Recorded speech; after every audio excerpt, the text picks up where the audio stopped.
in the not-too-distant future, following the rapid succession of World Wars III and IV, plus the hidden horrors of secret World War II. There's not much left. All that remains is a place where folks get together to read and discuss comic books. Sometimes they laugh, sometimes they argue, but they always record and upload their transmissions.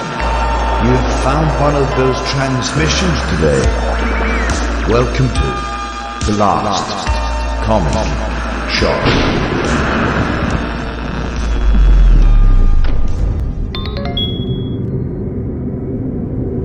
People often ask me how the world ended, whether it was with a bang or with a whimper.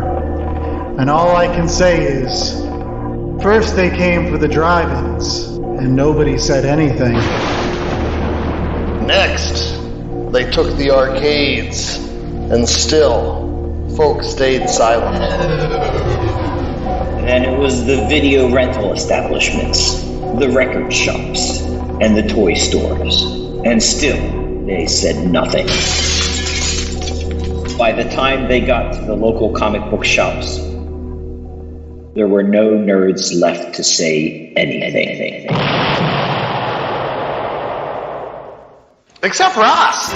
We're the last comic shop, raging against the dying of the light, sending our broadcasts back into the days of futures past, in hopes that our comic book reviews might alter this cold, gray reality in which comic shops are nothing but a long forgotten memory.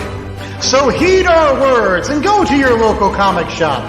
Pick up either the book we'll be reviewing today or any number of countless comic book treasures before it's too late.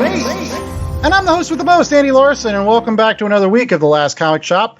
Thank you for tuning in to our broadcast. As always, I'm joined by my co-host, Chad Smith. So, Chad, on today's program, we're going to be actually talking about a comic book crossover. It's a recent one that was done over the X books. It is 10 of Swords for those folks that didn't pay attention to the title of the podcast that they just started listening to. Yes, this is 10 of Swords by Jonathan Hickman and a lot of other folks. But it is the first of the major signposts on Jonathan Hickman's X-Men road that he's started with House of X and Powers of 10 about a year or so ago.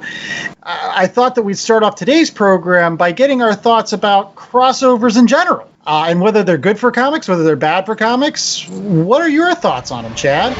Well, there has been the occasional time during a crossover where I'm exposed to a new book. And the one in particular I'm thinking of is just a 2-issue, back and forth between Howard the Duck by Chip Zdarsky and Squirrel Girl. That made me pick up my first issue of Squirrel Girl for the rest of the story. That I was a fan of.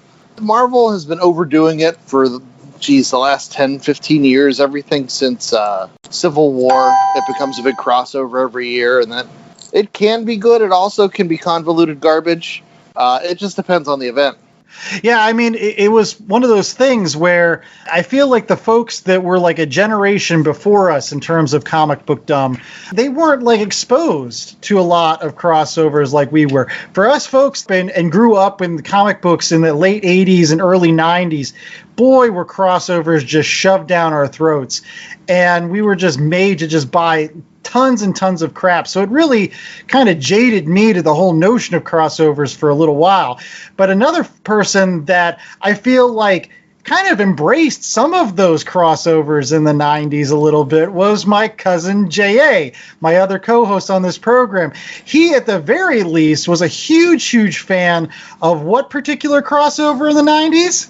Well, I think when you're talking crossovers, you start with what I consider to be the gold standard, which is the Valiant Unity series, which really put Valiant comics on the map. Before that, they had been sort of underground a bit. Some people were buying Magnus, some people were buying Solar, but I think that worked because it was such a small universe, and they played chess very well up until that point to develop this. So it was almost like a coming out party for Valiant and the Valiant universe.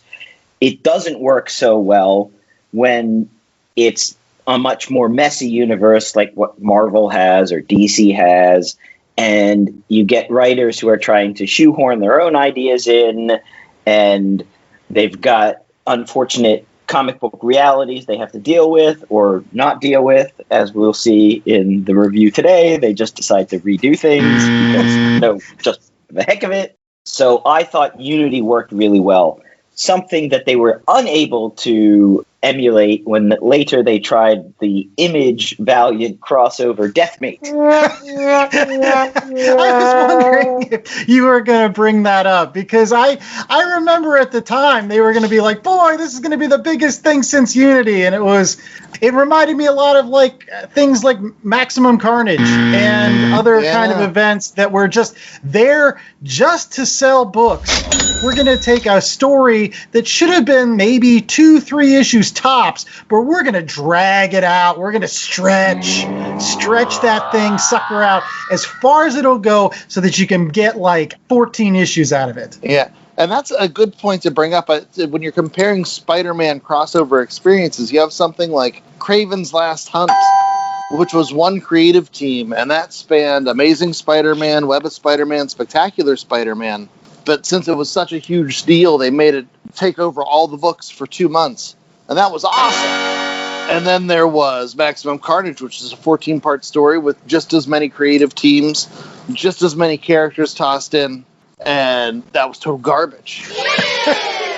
Yeah. So I one question I wanted to have, because again, on today's program, we're going to be reading a particular crossover in Ten of Swords, which has, I want to say, very strict creative control in a certain respect, just because it's Jonathan Hickman being the architect of this entire X universe right now. And I will say to JA's point, the reason why Unity works so well is because they had Jim Shooter as the editor-in-chief. And if you know anything about Jim Shooter, he runs a really tight ship on that narrative, and basically laying out the entire 14-issue storyline. There wasn't a lot of wiggle room for other folks to interject, like, yeah, we're going to do this side thing. There was still some of that happening. I remember in, like, with the Shadow Man book, shacking up with some future lady, and before he found out that he was supposed to. Anyways, we're not doing Unity on today's program, but do crossovers work better when you have somebody that has very, very strict creative control over the entire process, the entire story? Chad? Yeah, I believe that to be true. Whether it is one person steering the ship or whether it is, I think of things like DC's 52 experience, where they had a core of writers together, working together on one big story, as long as it's a focused thing. But I think when you branch off too far into too many other things and too many cooks in the kitchen, that's when they tend to get more messed up. I also want to point out, I think we were remiss in not mentioning that Marvel also had to go with crossovers with their annuals. Yeah. For a long time. They used to, like, I remember Atlantis Attacks Acts of Vengeance, that's what I was thinking. Atlantis Evolutionary Wars, that they would just run in the annuals when they were trying to flog us all those annuals that nobody ever wanted to buy. I mean, I'm not going to go out and buy a bunch of annuals for different comic books, but that was probably not great forward thinking on Marvel's part. Right. But I will pick up the random $1 Spider-Man book to finish the whole run of an Infinity Wars series. I'm not going to go buy a $3.50 annual just so I have one chapter of Atlantis Attacks. It is nice, though. You can get now those in omnibus, as you've mentioned. You love those omnibuses. I have both the Acts of Vengeance omnibus, which is enormous, and I also have Atlantis Attacks and Evolutionary War, and it's kind of neat to sit down and read those all in one sitting nowadays. But you sure you don't feel bad about that? I don't. I enjoyed nice them. Omnibuses, and then inside it's Atlantis Attacks. And we'll talk more about crossovers right after this commercial break. Again, we're going to get into our first crossover event here on the Last Comic Shop with 10 of Swords by Jonathan Hickman and a bunch of other people. So stay tuned right after these messages. Interruption in progress. Now hijacking into ANS 2.0 immersion rig. Now simulating the amazing nerd show. Featuring comics, And Batman's like, you're safe here and everything, but the Joker all of a sudden pulls out a gun and shoots himself. Movies. People fight with lightsabers. What the hell do you want? I mean, in every one of these movies, there's a lightsaber battle. Yeah, no problem. I'm gonna rewatch it a million times. Yeah. I'm just saying, give me something more. Wrestling. That would be awesome. Oh my god, just a monster. Fans would be like, holy, what the hell's going on? What happened to Jericho? Horror. It starts off like any other like home invasion type of story, and then it just goes crazy. And more. Hey, this is Christian. Hey, this is Damon. And we are the Amazing Nerd Show. Make sure to download us on all your favorite podcast platforms. All right, we're back with more of The Last Comic Shop. And on today's program, we're going to be doing, again, the first of our crossover events. Maybe we'll never do one of these again. I don't know. If Chad has his way, probably not. Because he was not a fan of this experience. I was not a happy Chad this week. No, he was not. I think like day 2 into this read, he was sending me just some awful gifts. People puking and just being miserable, and I was just like, well, it's not that bad. It is 10 of Swords by Jonathan Hickman, primarily, at least for the X-Men issues. He is the grand architect of what's been going on with the X universe at Marvel for at least the last 1.5 to 2 years. But Chad, there was a ton of other folks involved with this crossover because there was other folks working on all the other books like Marauders and Excalibur and everything. Can you give us at least a quick rundown of the major players? So this crossover was 22 parts! Not counting the lead-in issue. And so it ran through Excalibur, X-Men, Marauders, X of Swords, which had 2 or 3 books in there with Creation, Stasis, and Destruction. X-Factor, Wolverine, and Hellions. I think I got them all. But you've got Teenie Howard writing, in addition to Jerry Duggan, Benjamin Percy, Zeb Wells, and Ed Brisson served some of the writing duties. On the art across the board, you have people like Lionel Yu, Marcus To, Teo Loli, Carmen Cardano, Rod Reese, Phil Noto, R.B. Silva, some guy named Bogdanovich.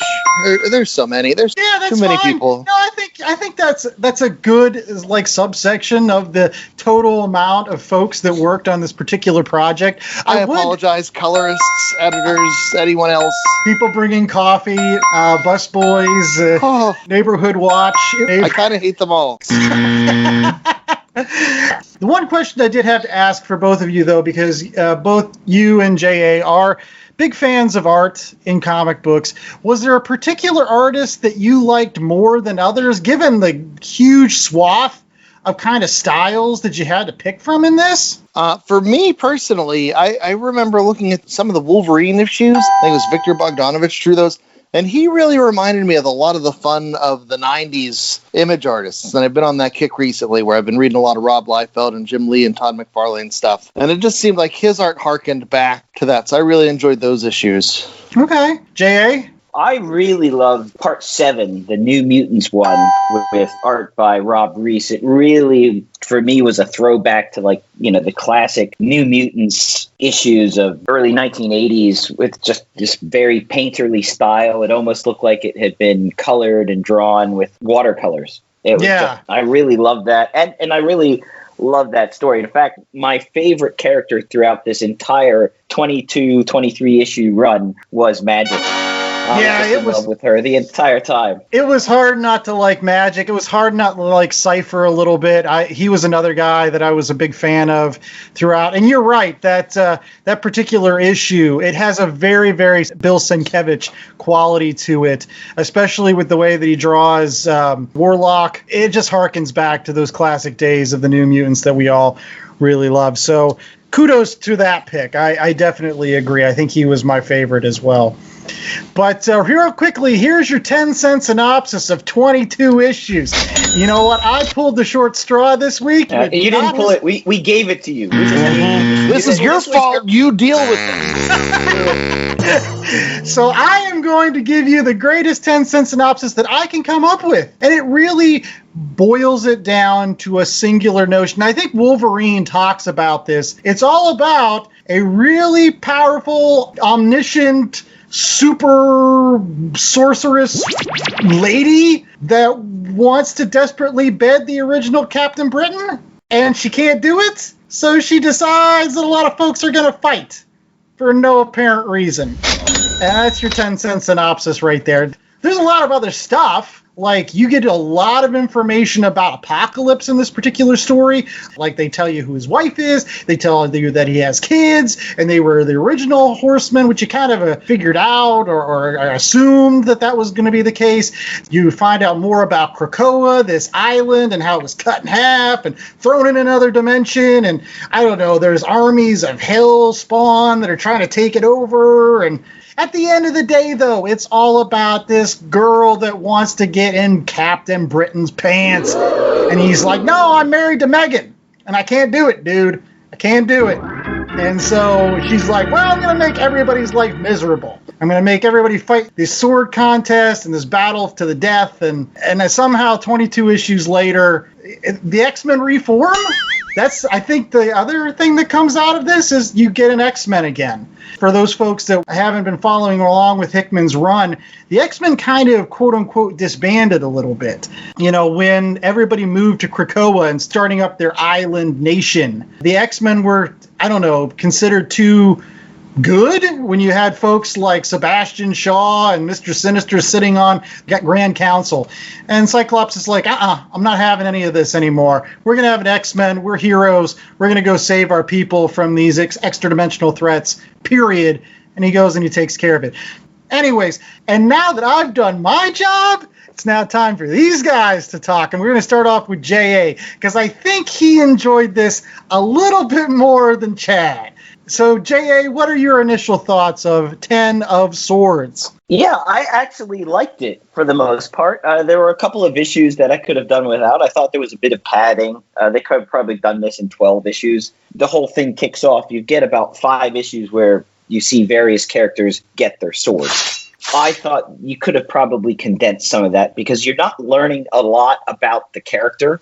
It's just an adventure to go get the sword, but it doesn't move that character forward within their own path. So you get 2 Wolverine books where he gets a sword, but you don't really learn anything about Wolverine. It doesn't shape Wolverine's future character. That being said, there were some real gems within that sort of setup period. I already mentioned the New Mutants issue with Magic and Cypher. I really liked that issue and that training ground and sort of the rapport they had. The problems I had with it were that it was too hastily wrapped up. The conclusion had a bit of Deus Ex Machina to it. I won't give it away for people, but I felt that was a bit unreal. You know, all this build-up means nothing to the end. I was just like, why didn't we just skip to the end? But I will leave those comments for Chad. I'm sure he has a lot to say about stuff like that. One thing I will mention, I was glad that Magneto and Professor X kind of were pushed to the side because in this entire Hickman run, they're the 2 characters I have liked the least. So not having them in a lot of the issues was a godsend for me. I just was happy. I didn't have to deal with Dick Professor X. One person I wish I had more of, like, give me more, is Mr. Sinister. He is just awesome in this book. He's just great. He's flashy. He's doing all these machinations to get things rolling. And at the same time, he's flamboyantly funny. And I could have used a lot more Mr. Sinister. The Hellions book, where you see him lead his team on a side mission. Right. It's a story that goes nowhere. Like, they're supposed to go and steal these swords that the bad guys are supposed to use against the X-Men in this big fight. And it doesn't go anywhere. It's just, again, Mr. Sinister loses a cape, and, like, he's so pissed off about losing his cape. And, like, Havoc's along for the ride, which I kind of love, because I love Havoc, and he's just like, yeah, I don't get his hands cut off. That doesn't matter. His eye taken out so they can cross a bridge. Yeah, off panel even. Or did I just skip that page? I don't know. No, off panel. But those 2 issues, again, they don't matter at all to this story, but they are fun. Like, you know, it got me interested in saying, like, maybe I should be reading the Hellions book. Maybe that is a decent book that can kind of come out of this whole thing. But real quickly, Chad, your thoughts. Okay, so I enjoyed Sinister as Clown Shoes. I thought that was fun. The problem for me for this is, and it goes all the way back to the beginning with Jonathan Hickman stuff. I've long said that he writes these epic tales that I'll read the first bit, and if it's good, I'll be like, okay, I'll make sure I check back in 6 years when it's done. Because he has so many little tiny, bits of minutia and little tiny details that you really need to be focused on to catch. So with that said, previously with Andy, I read Hawks and Pox. Yes. I knew I had enough where I'm like, okay, the X-Men are dicks now. Okay, that's interesting. I'll check in 6 years. And then Andy's like, no, we're going to read this 22-page cluster bomb of whatever this is. And by the time I got to the third issue, I was doing that thing where the kids that can't read are doing, where they're just looking at the words and nothing is registering. It's just different characters coming in and all these, oh, look, Apocalypse has a family now, but he's left them, and oh, they're mean. Oh, look how bad they are. Oh, the other world. Yeah, that's a thing I don't care about. And there's 65 million characters. And so, like, up through the third issue, I was just angry at this story. The stuff written by Hickman, I thought this man is either a genius or a robot. But he had no humanity in those first issues. And one of my big complaints about the House of X and Powers of 10 was that they had stripped away all consequence for the X-Men. They just regenerate them, and it doesn't matter. And so I will say I did actually start to enjoy parts of this once they got into the tournament. I liked how the tournament wasn't just straight up fights. You have to arm wrestle the guy in the alligator shoes. And there was like an eating contest or something? And those things were fun. And there were moments that I definitely enjoyed and had some fun with. But then at the end of the day, there were things like, and I'll spoil, where Doug gets married to nameless characters that all look the same. Bay the Blood Moon. Yeah, whatever. Big Barda. Doug marries Hickman's Big Barda. And then all of a sudden they have this relationship where they're in love and she's going to fight for him and he's going to fight for her and all that stuff after a forced marriage 2 days ago. And it made no sense. And I don't know much about Captain Britain or the Captain Britain Corps. Right. And I vaguely remember Quanon and Psylocke, which I'm going to make Andy say earlier, and we can count the K sound. But there's hundreds of Captain Britons, and there's this Saturn lady who she's a big deal, but nobody gives a shit. She's just there. Thousands of nameless, faceless characters that Hickman may have given names in those big, long text pages, but I was so angry at the lack of humanity in the build-up that by the time I got to the parts where those things may have mattered, I was just throwing up middle fingers and saying, no, I hate you. And then, because at the end of the day, I don't think this is good storytelling.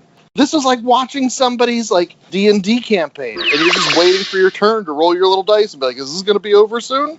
No, it's not. There's 20 more issues to go. Yeah.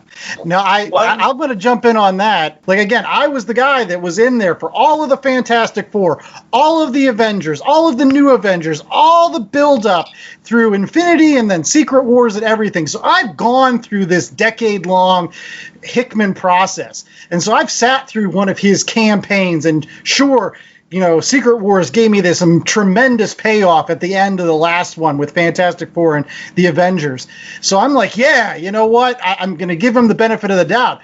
But with this, boy, was it hard for me not to think that this was watching somebody's D&D campaign that was all just repeats. It was like doing the exact same campaign another time. And I'm like, no, I've been here. I've seen weird alien black robo cyborg creatures come out of some portal and start eating up everybody. You've done that thing, Hickman. You can't do that again and say that it matters. I've seen Machiavellian princesses wielding magic powers and trying to destroy universes and setting people apart. You can't do this to me again, Yeah, Hickman. But now he's got X-Men sex camps. Jay, you wanted to jump in. I will say that the crossover addressed very early on what was my big problem with House of X, that they can't die. And that, I don't know if we said it, I don't know if we made it overtly clear. the whole idea is that when they're in Otherworld, which is where this big tournament is happening, where they're fighting the two sides, if they die, they can't come back. Or they come back all messed up and screwed up. So they can't regenerate with the gold balls and all that crap that I really dislike from House of X Tennis. Will Havoc get his hands back and his eye back again? Well, they can go to the growing tree, and don't they just regenerate? Sort of like I don't know. Dumb. Go ahead. You know what? I want Havoc to wear an eye patch. That would be the badass. I want him to have no hands. He doesn't need them. He shoots out of his chest, right? Like he has that thing in his chest. He doesn't need hands, so don't give him hands. And what do you mean? There's no way Lorna's going to be satisfied at sex camp if he doesn't have hands. Havoc's a survivor, and besides, he's still got a mouth, so he's fine. I have two questions and one comment. One thing I really liked is the whole Captain Britain multiple universe, because that Captain Britain is the nexus for the whole idea of the multiverse. That's where it comes from in Marvel lore and Earth 616, and that the Captain Britain Corps go across the multiverse to protect all the different worlds. So I like that idea. My question, though, is, and this is just random because I haven't been reading X-Men in a long time. When did Jubilee have a baby dragon? And are they just channeling Game of Thrones? Jubilee is one character I don't pay a lot of attention to. I'll be very honest. I don't know. Like, that's been happening in that Excalibur book, I guess, before that, which is, again, I will have this, and I will throw this out to you. The other big problem that I had with this particular series was, I think the fact that they included this war for saving Krakoa, and Krakoa's split into two parts, and there's this big Hailspawn army that Apocalypse's wife has been fighting against. They include that, and then all the Captain Britain stuff in the same crossover. And I don't think these two ideas meshed at all together. I think that Hickman really would have served this story better if he would have picked one or the other and just was like, yeah, I'm just going to do this story or I'm going to do this story, because I feel like he shortchanged both of them and was like peanut butter and pickles. Like they were just jammed together and you're like, here, taste this. It's awful. I can agree with that. I think this would have made a great like Mojo story. Remember the Mojo stories with the X-Babies? That was actually one of the Hickman pages I actually read. Like you, Chad, I started flipping past the Hickman pages, the page with lots of text and writer. Oh. But there was one where it was like a shot sheet from a TV show, and Mojo was leaving his editing remarks on it. Nice as notes. I feel like that this story would have worked better if it was just the Apocalypse story. I didn't like any of the Captain Britain stuff. Every time they started talking about extra-dimensional stuff, every time that Saturn girl came on the screen, I was like, I don't care about any of this. I checked out. I was the equal but opposite. I hated all the Apocalypse stuff. Who wants to root for Apocalypse? Who wants all these nameless, dumb-looking aliens that maybe they'll be awesome by the time the end of the story comes, but for now, they're just annoying, and they all look the same. I agree with the fact that like a lot of those characters were nameless. They didn't really look, but it was like the kind of the way that I felt when I was originally reading Infinity, like the Avengers Infinity, and they brought up what the characters that eventually were in Infinity War, like Corvus Glaive and Ebon Maw and all those guys, and you're like, who are these people and why should I care? And then lo and behold, they're putting an Avengers movie and everyone knows exactly who a Proxima Midnight is, and I'm like, but those are some dumb names. Corvus Glaive. No, these were just as bad. You had Albino Thanos. I can't even remember what his name was, with the blue armor and his army of the undead. They don't even deserve names. These characters have not yet earned names. And they're not even new versions of other stuff. They're just new bland. Yeah, totally agree. And for 22 issues, they had this beautiful setup. There was one of these unnamed characters could never lose. That was her mutant power. She can't lose. And they even set it up earlier at the dinner party. Like, well, what happens if you fight Domino? And then that last issue, here come the X-Men. There's Domino. I was like, yes, we're finally going to see that. No, nothing. I was like, oh, what? How can you have all that set up? They must have devoted 4 or 5 panels to this idea, and no payoff. I was so disappointed. Listen, it's a Hickman story. You're going to have to wait 35 issues, and then it'll pay off. That's true. Just, I guess, stick with the X-Men book. If 50 issues later, you might get like your final payoff issue, you know. But that's the problem with this. Again, like I don't even get why there's an Excalibur book like included with this. Like the Excalibur book, if you've been following that story, it originally started off that they were just trying to put a Krakoa gate in the outer world. Like that was the whole deal. Like they were like, yeah, there might be mutants that I think are in Avalon is. Yeah, we need to put a gate there, just like we need to put gates everywhere. But then all of a sudden, it's all about the Captain Britain Corps. It's all about Betsy Braddock. It's all about Gambit and Rogue becoming members of the Captain Britain Corps, which I didn't get either. And maybe it's because I haven't been reading that book, but... And why does Rogue have a full face mask? Is that new? I didn't get that. Is that so she can't kiss anybody? How dumb was that?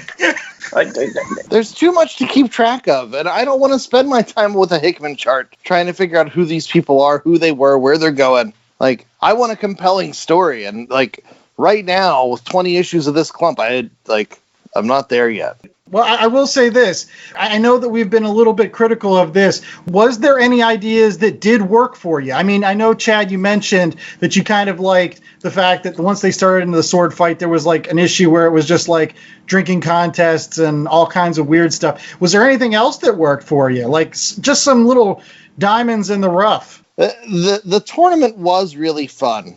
Like, especially when they would do, like, the double-page spreads, and, like, one contest is pushing rocks, and then one contest is eating, one contest you're swimming against sharks. But even the stuff that I enjoyed, the Araco people, they're up 19-6, and then all of a sudden there's this real cheap moment that, you know, oh no, it's tied going into the final thing.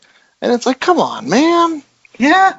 I mean, I won't lie. I kind of like that scene where they set Gorgon against basically an entire list of like undead folks or folks that had pledged their allegiance to, again, albino Thanos. And so he just like cuts through them until he's just overtaken at the end. It wasn't a bad conclusion to that story, at least I thought. And I never liked Gorgon to begin with, so he was acceptable cannon fodder for me. Yeah, well, nobody in the X-Men universe matters anymore because there's 13 bajillion of them and they all live on Sex Island. Well, one thing's for sure, we aren't going to a Sex Island during our commercial break coming up. We're going to stay right here at the Last Comic Shop, and we'll be right back with our rating of 10 of Swords. And maybe you can guess what we're going to be rating this. I don't know, because I feel like, nah, you'll be able to guess right after these messages. Everybody. Hey, I'm Ashley. And I'm Maggie. We're from Rock Candy Podcast. Kind of like behind the music, except unauthorized and drunk.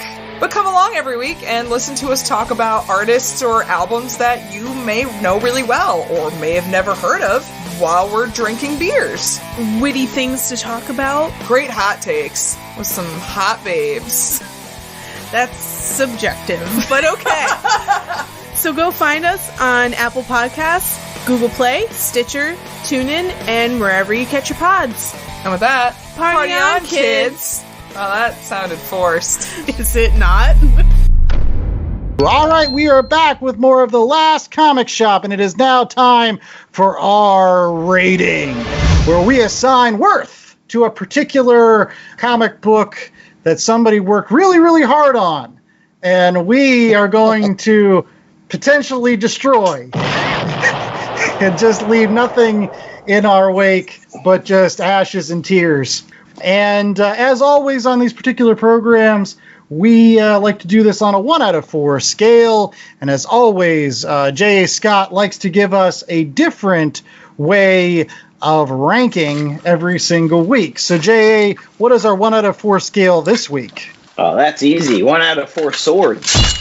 Ooh, nice. Again, another easy sound effect. I appreciate when you throw me a bone like this. A sword is actually very, very fitting. But anyways, I think we're going to start off with Chad. We might as well get all the vitriol out of the way right away. And so, Chad, what is your grade for 10 of Swords?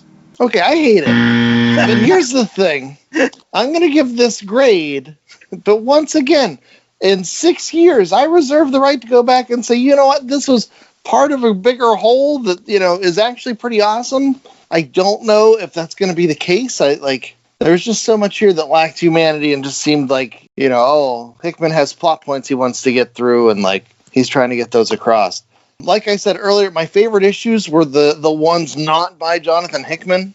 Give me the Leah Williams issues, give me the Benjamin Percy issues or the Ed Brisson issues. Jerry Duggan, those were all a lot more fun and had a lot more heart. And they reminded me of the X-Men days of old where there wasn't just Dyer and Dower and, look at all these alien hordes. So for this whole experience, I'm mad at Jonathan Hickman. I'm mad at Andy for recommending it. I'm just mad about this whole thing. I'm going to give it 1 out of 4 swords. One very limp, very flimsy. It doesn't even fit right in the scabbard. Just 1 out of 4 terrible, terrible swords. Okay. J.A., what's your rating for this week?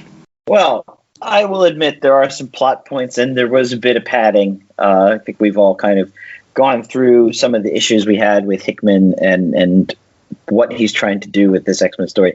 That being said, I enjoyed the series. I enjoyed a lot of the stories. I really liked Magic, as I said. I thought it should have been a 2-panel page almost, where all the X-Men are flying out of the portal to fight at the last issue. X-Men! I thought the art was really great throughout the run, just, regardless of who the artist was and the different styles. I'm actually considering buying this. It's out in a giant-sized hardcover. My man Jem Mint just did a video of it and showed it off on his YouTube channel, so we'll put a link in various ways we share this if you want to go see that. And I give it 3 swords. Wow. That's interesting. Now, it's, it's not surprising, though, because, I feel like the X-Men have always been somewhat of your jam to kind of get these big X events. That is a little bit of your bread and butter. I mean, traditionally, historically, you've enjoyed X-Men when they're, grandiose and epic. And I guess this is what you got from that, right? Yeah, totally. And the things that I didn't like about Hickman, he addressed. So they can die. There is something, to fight for, which they even allude to, which Cyclops alludes to in his big rah-rah speech at the end. And there wasn't a lot of Dick Professor X. So, win-win for me. Okay. Where was Moira McTaggart the entire time? Good question. Yeah, her whole backstory since she came back in House of X Powers of 10 has been very, very confusing to me anyways. So I'm kind of glad that they, like with Magneto and Professor X, I'm glad that they just kind of glossed over those points. But instead you get other crazy lady that can remake the entire universe and, again, is the driving force for why the heck we're going through all this. And that's, I think I'm going to tee up my grade with this. I'm with Chad that I was in this 3 issues in and saying, why the hell did I recommend this book? I only get a recommendation every couple of weeks because, again, Chad gets them, J.A. gets them. Sometimes we do them because we have events coming out. So I don't get to pick a ton of books, and I picked this one. Why? Because everybody was talking about it on Twitter. Everybody was talking about it all over the comic books place. Like, oh, you got to read 10 of Swords. And I was like, all right, I want to be relevant. I want to be topical. We're going to read this event because it's, again, to J.A.'s point, just came out in hardback.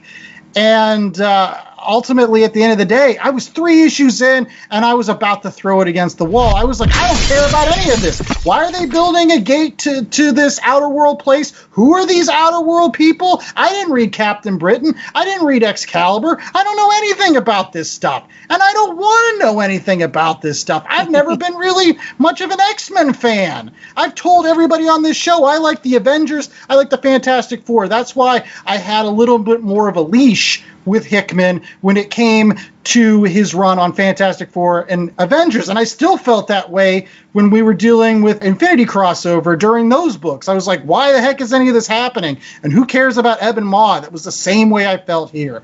But I won't lie, to Chad's point, it did get better once people started getting swords, getting better once they got into the tournament, although I kind of have a counter opinion to Chad, which I didn't like the fact that they just didn't fight. I would have rather just seen them fight. Because at that point, I was just like, throw down already. You've built this up. I want to see the fights and actually see who's better, like X-Men or nameless jabronis. Hopefully it's the X-Men. I don't know. I'm going to give it a 1. I'm going to give it a 1 because it was messy.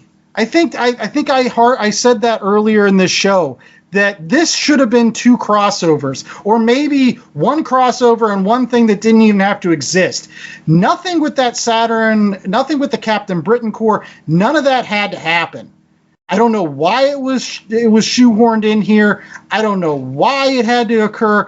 It would have been much better if just Apocalypse wanted to go find the other half of Krakoa, and in finding it, he found his lost family, and they challenged the X-Men to some battle for all of Krakoa. Doesn't that make more sense? Isn't that a more cohesive narrative than just random blonde lady that wants to get in Captain Britain's pants just saying everybody fight?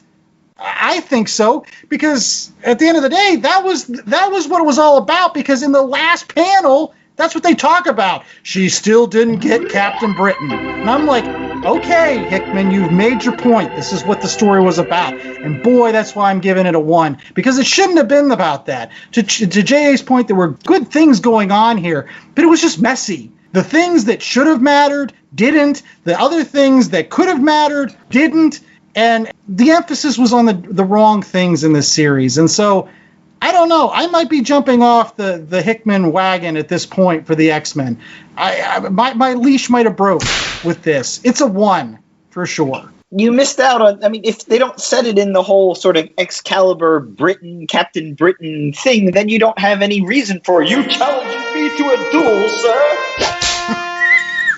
No, they have a perfect reason to do that. They have Apocalypse and Apocalypse's wife, who both have this survival of the fittest mentality. So why can't they just fight about who's the better group of mutants to lead Krakoa?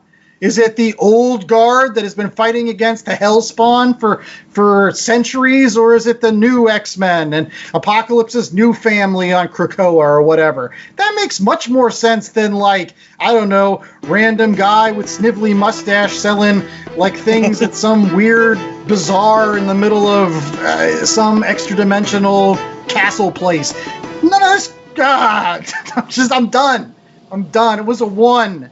It was a 1. I hope other people enjoyed it. And I hope other people enjoy our recommendations. As always on this program, we like to give you other comic books that you can pick up in addition to Ten of Swords. Again, hopefully you pick that up if you like X-Men and can get behind what J.A.'s talking about. But for the rest of us, we're going to pick these books. And so on these recommendations, we always do a current book, a similar book, and a book out of left field.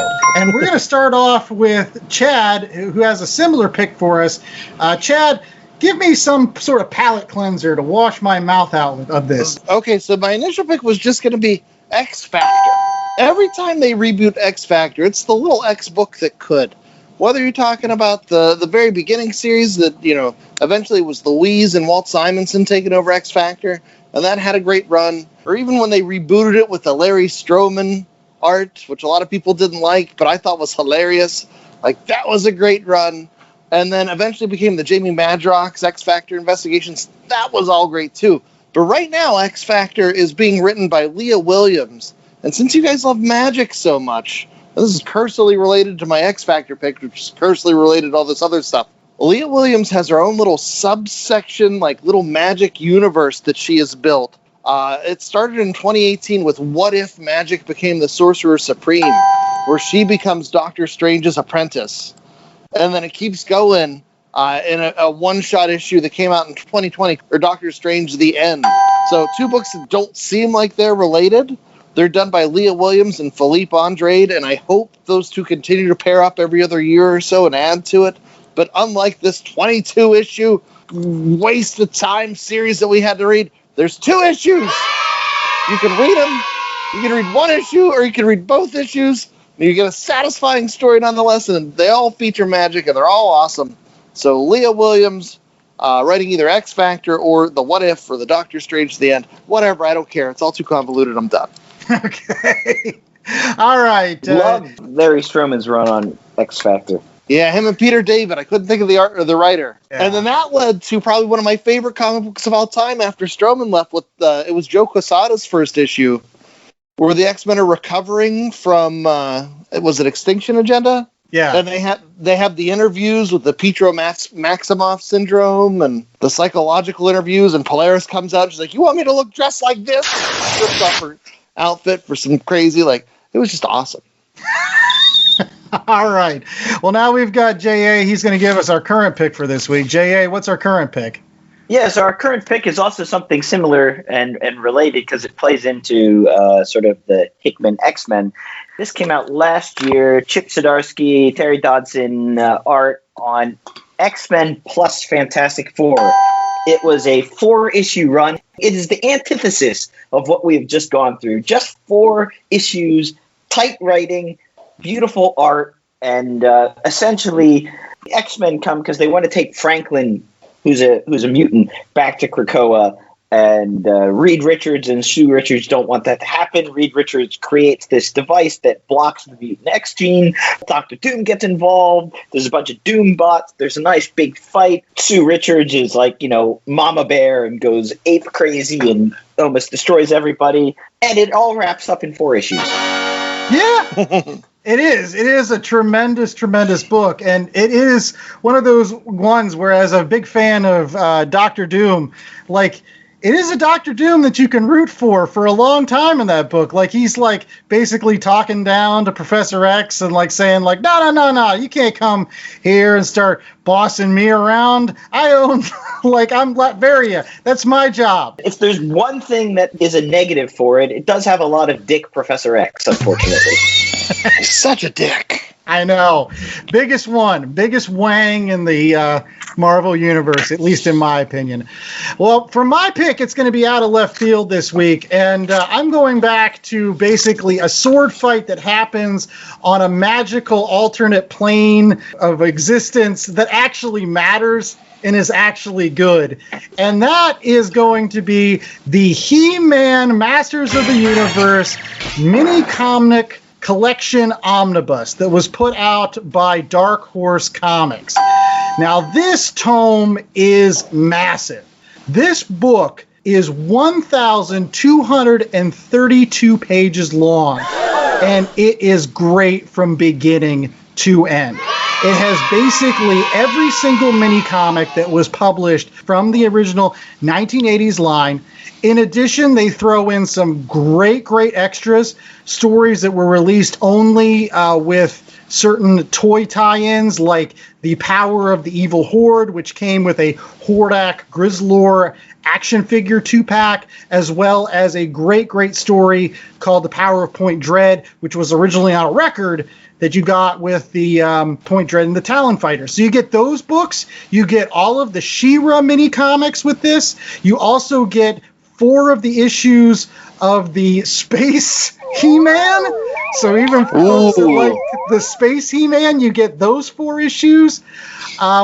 The folks that worked on some of these mini comics, it's just incredible. And you get a lot of really great interviews with some of those folks, like Stephen Grant and Gary Cohn and Michael Halpert and Errol McCarthy and Larry Houston and Tim Seeley. And I wish there was one with Bruce Timm, because a lot of folks don't know that Tim did a lot of artwork for some of the later mini comics. The guy that created the Batman the Animated Series, he did art for these mini comics. So just great, great comic book talents worked on this series.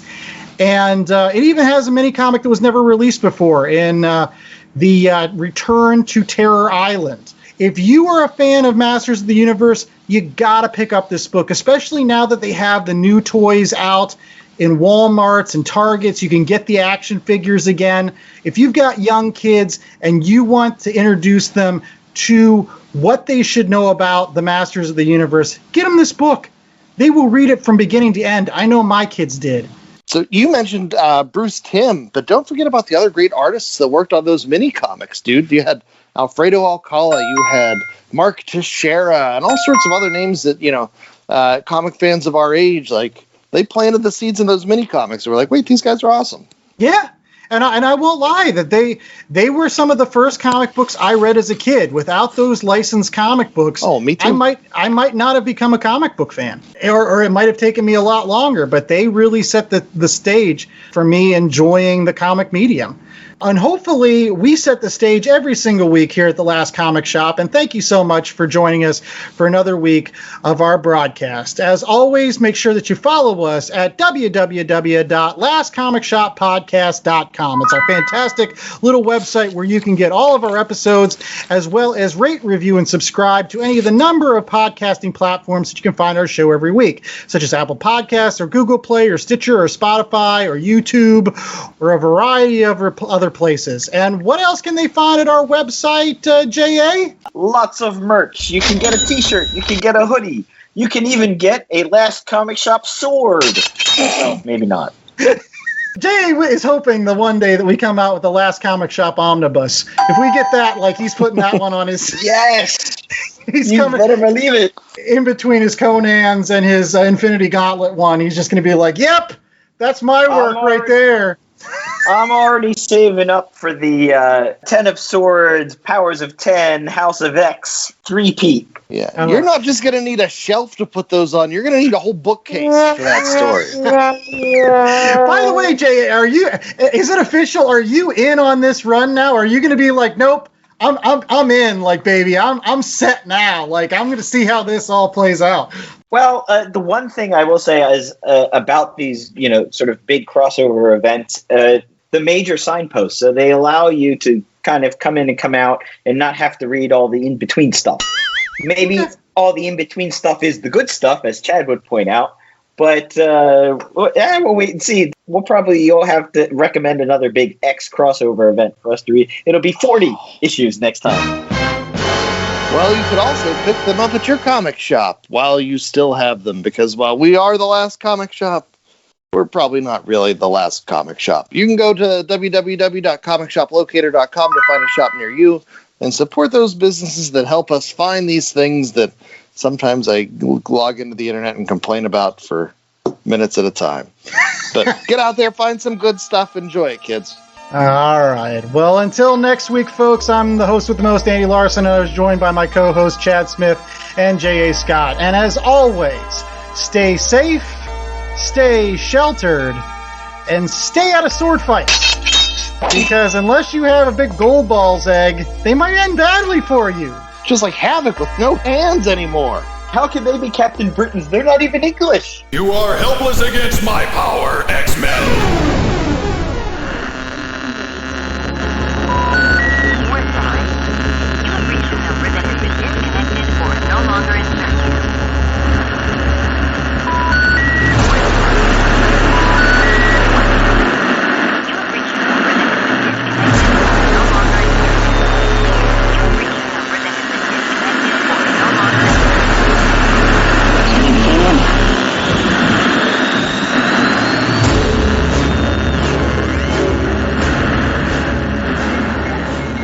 The Last Comic Shop was a 2021 Black Angus production.